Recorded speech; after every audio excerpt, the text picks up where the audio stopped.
Hi, I'm Dr. Mark Sklar, the fertility expert, and thank you for joining me on Fertility TV. Today's episode is going to be focusing on endometriosis and what it is. So if you have endometriosis or think you have endometriosis, then stay tuned to this episode because it's for you. Additionally, at the end of the episode, I'm going to give you a link where I share information on the one little tool that I love to use to help treat endometriosis.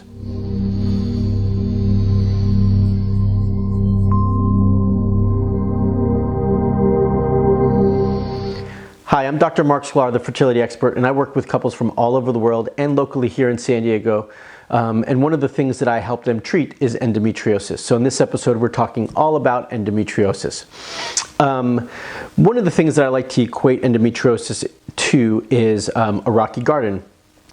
Ideally, for a perfect uterine environment, we want, I like the analogy I use is a healthy soil, right? Fluffy, nourished, it's got all the fertilizer, it's been watered, it's healthy. It's a beautiful environment to grow healthy plants, right? Just like it would be a beautiful environment in the womb to grow a healthy baby.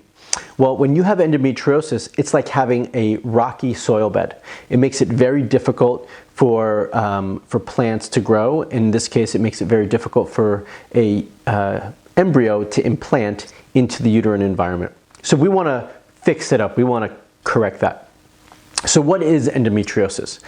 Endometriosis is basically an inflammatory response where the endometrial tissue can be located in multiple different areas of the body, primarily in the pelvic region, and it disrupts function and typically can also disrupt conception. Now these little chocolate cyst-like tissue growths of endometriosis can be found both inside the uterus and outside the uterus. And oftentimes they are restricted to the pelvic region, so it can be found on the fallopian tubes, the ovaries, as we said, the uterus. But it can also end up on the bladder and pretty much anywhere else in the body. Because it can be found anywhere in the body, we can see that symptomology or discomfort can spread to other organs during menstruation. And I'll go into that in just a minute. There are typically 3 degrees of endometriosis. I'll keep it simple: mild, moderate, and severe.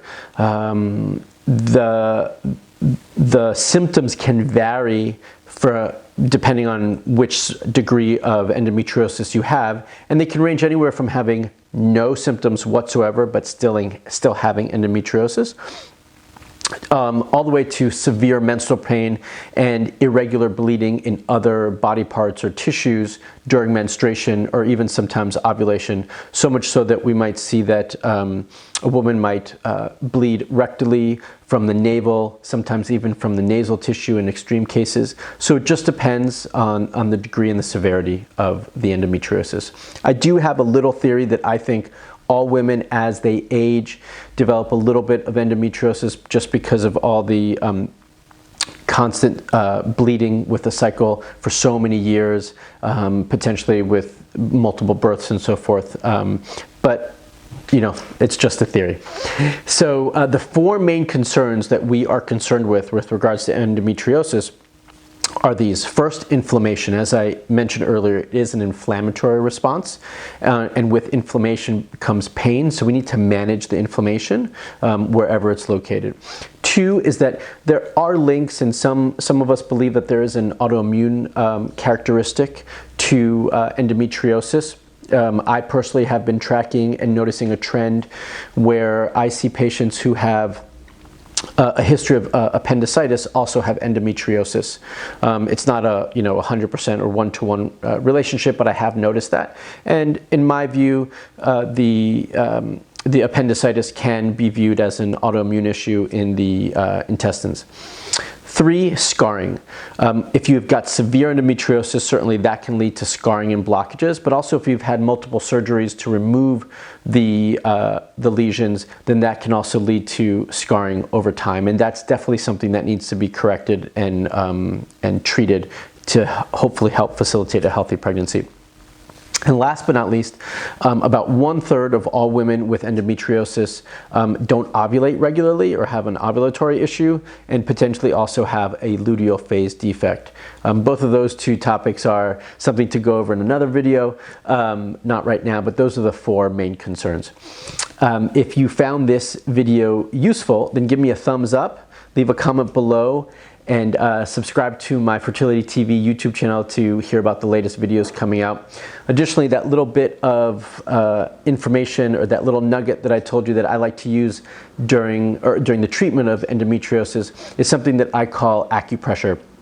And yes, you can do acupressure with just using your hands, but additionally, something that makes it easier are something called seeds for fertility. And the seeds, you apply the pressure with the seeds, and they apply the pressure all on their own so that you don't have to use your hand, and they also keep that pressure more continuously and ongoing for a longer period of time.